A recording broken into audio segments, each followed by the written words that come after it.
Hello everyone, आज मैं आप लोगों के साथ हैंड राइटिंग टिप्स डिस्कस करने जा रहा हूँ for exam that is important.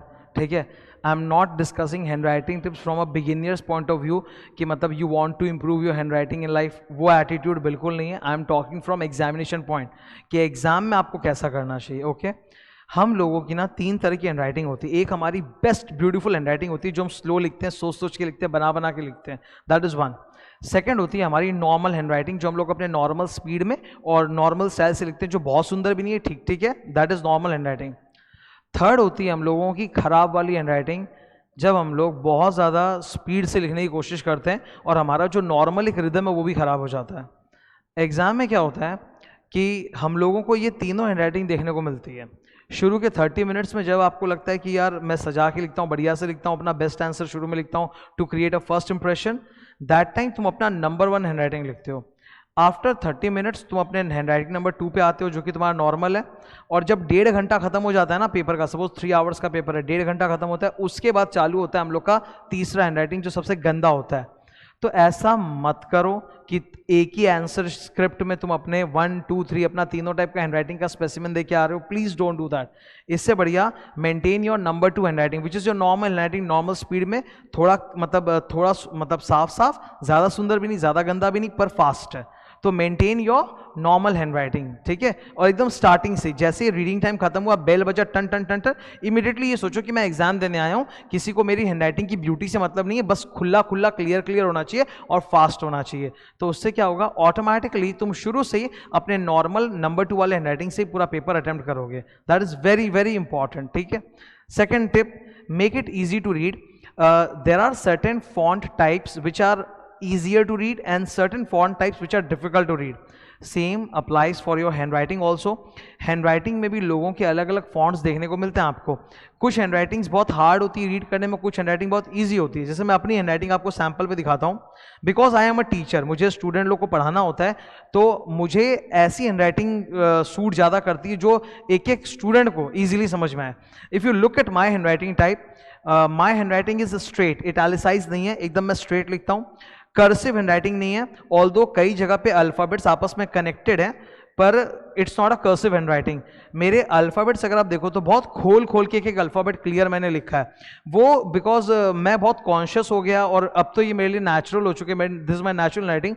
Because क्या होता है, I am making notes for a student, तो स्टूडेंट को मेरा एक एक अक्षर समझ में आना चाहिए, स्पेशली स्पेलिंग्स, नहीं तो क्या है बेचारा लिखते हो स्पेलिंग में एरर करेगा।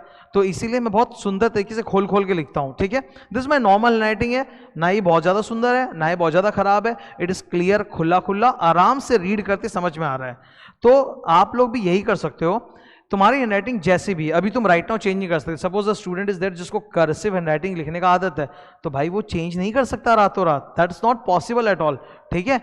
तो तरीका क्या है, आपकी जो भी हैंडराइटिंग है वैसा ही रखो, बट अल्फाबेट में थोड़ा सा स्पेस इंक्रीज कर दो, ठीक है। अल्फाबेट्स के बीच में क्या करो, थोड़ा सा सर स्पेस इंक्रीज कर दो। उससे क्या है, जैसा भी हैंडराइटिंग अगर अक्षर खुले खुले हुए हैं ना अल्फाबेट्स, तो वो क्लियरली रीड कर पाएंगे, ठीक है। इससे एग्जामिनर को इजीली तुम्हारा लिखा हुआ चीज़ तुरंत दिखाई देगा। इंटरव्यू में हम लोग सूट और टाई पहन के जाते हैं ना, एकदम जो फॉर्मल ड्रेस होता है, लड़की लोग का भी फॉर्मल ड्रेस होता है, सूट वगैरह जो पहन के जाते हैं वो लोग। तो इंटरव्यू में why do you go for interview, to create an impression. नहीं तो जीन्स पहन के तो मैं भी जा सकता हूँ इंटरव्यू, टी शर्ट पहन के चले गए, चप्पल पहन के चले गए, पर इंप्रेशन क्रिएट करना होता है ना। एग्जाम में भी आपको एक इंप्रेशन क्रिएट करना पड़ता है, ठीक है। But at the same time you have to balance it out कि 100 मार्क का पेपर भी अटेम्प्ट करना है। That's why I am saying कि don't go for the best handwriting, go for your normal speed, ठीक है। ICI का guidelines है कि आप सिर्फ ब्लैक बॉल पेन यूज कर सकते हैं, so you don't have much of a choice here कि आप इंक पेन या जेल पेन या डिफरेंट ब्लू कलर यूज कर पाओ, तो आपको ब्लैक बॉल पेन ही यूज करना पड़ेगा। सो माय सजेशन इज कि एग्जाम में जितना भी टाइम बचाओ, 2 महीने 3 महीने 6 महीने जो भी, आप अपने स्टेशनरी में ब्लैक बॉल पेन ऐड कर लो और उसको ज़्यादा से ज़्यादा इस्तेमाल करने की कोशिश करो, ठीक है, ब्लैक बॉल पेन को ही, ताकि you get comfortable with it. एक और अच्छा ट्रिक मैं तुमको बता रहा हूं अपनी हैंडराइटिंग को, पेज को इंप्रूव करने का। अपने आंसर को जब हम लोग बुलेट्स में 1 2 3 4 देते हैं या पैराग्राफ में तोड़ तोड़ के लिखते हैं ना, तो ऑटोमेटिकली वो और सुंदर लगता है, मतलब जितना है उससे ज़्यादा सुंदर लगता है। लुक एट दिस, ये जो अभी मैंने कॉपी में लिखा है, you see bulleting 1 number point, 2 number point, paragraph देके तोड़ तोड़ के मैं लिख रहा हूँ, इससे मेरी हैंडराइटिंग जैसे भी है और सुंदर लगेगी। मतलब अगर मेरी हैंडराइटिंग सपोज 80 पे है तो वो 90 लगने लगेगी और अच्छा होगा। तो आंसर को बुलेट्स और पैराग्राफ्स में तोड़ो, हैंडराइटिंग और सुंदर दिखेगा, क्लियर समझ में आएगा सामने वाले को। ओके, ग्रिप, आपको एक ऐसा पेन चुनना चाहिए जिसकी ग्रिप अच्छी हो। 3 घंटे तक लिखना है, ठीक है। I just show it to you. ये मेरे हाथ में एक ब्लू कलर का पेन है, ओके। इसका ये नीचे का जो रबड़ पैड है, ग्रिप है, ये मोटा है। अगर मोटे ग्रिप वाले पेन को पकड़ने में क्या होता है कि जब 3 घंटे तक लगातार स्पीड से लिखेंगे ना, ये दर्द करने लगेगा। इससे बेटर होता है कि थोड़ा सा पतला, मतलब विदाउट रबड़ ग्रिप भी चलेगा, पर थोड़ा सा ये नोजल जो है ये थोड़ा सा स्लिम रहे, पतला रहे। तो पतले नोजल को पकड़ते हो ना जब आप लिखते हो 3 घंटे तक, तो आप देखोगे आपके उंगलियों में उतना प्रेशर नहीं पड़ रहा है और आप आराम से मेंटेन कर पाओगे। तो ग्रिप मैटर्स अ लॉट, ठीक है। अवॉइड, एक गंदी चीज जो कुछ स्टूडेंट्स करते हैं, वो ट्रिक लगाते हैं एग्जाम में। मैं आपको बता देता हूँ, चीप ट्रिक्स का कोई फायदा नहीं होगा एग्जाम में। क्या करते हैं, आंसर को लंबा करने के लिए एक साइड मार्जिन डाल देते हैं, ठीक है। इंस्टीट्यूट आपको लिखने के लिए ना रूल्ड कॉपी देता है, जैसे ये देख रहे हो आप, this is a ruled copy, I just show it to you. एक ब्लैंक पेज लिया तो इंस्टीट्यूट ऐसा आपको देता है, लाइन किया हुआ कॉपी, विच इज फाइन। और एक साइड में ना इंस्टीट्यूट के उसमें मार्जिन रहता है, लेफ्ट साइड में मार्जिन रहेगा। वो मार्जिन वो लोग इसलिए देते हैं ताकि स्टूडेंट लोग क्लियरली वहाँ क्वेश्चन नंबर मेंशन कर सकें और जो एग्जामिनर है वो आपको मार्क्स दे सके, इसलिए। अब कुछ स्टूडेंट्स क्या करते हैं, आंसर को लंबा करने के लिए जबरदस्ती का राइट साइड में भी एक मार्जिन डाल देते हैं। क्यों? Length of the answer natural होना चाहिए, जबरदस्ती का लेंथ नहीं होना चाहिए। और कुछ स्टूडेंट्स ये भी करते हैं कि यहाँ पे मतलब हाथी साइज का लिखना चालू कर देते हैं ताकि एक लाइन के अंदर कम वर्ड्स फिट हो और उनका आंसर और नेचुरली लंबा लगे। वो नेचुरल नहीं लगेगा, वो दिखे जाएगा।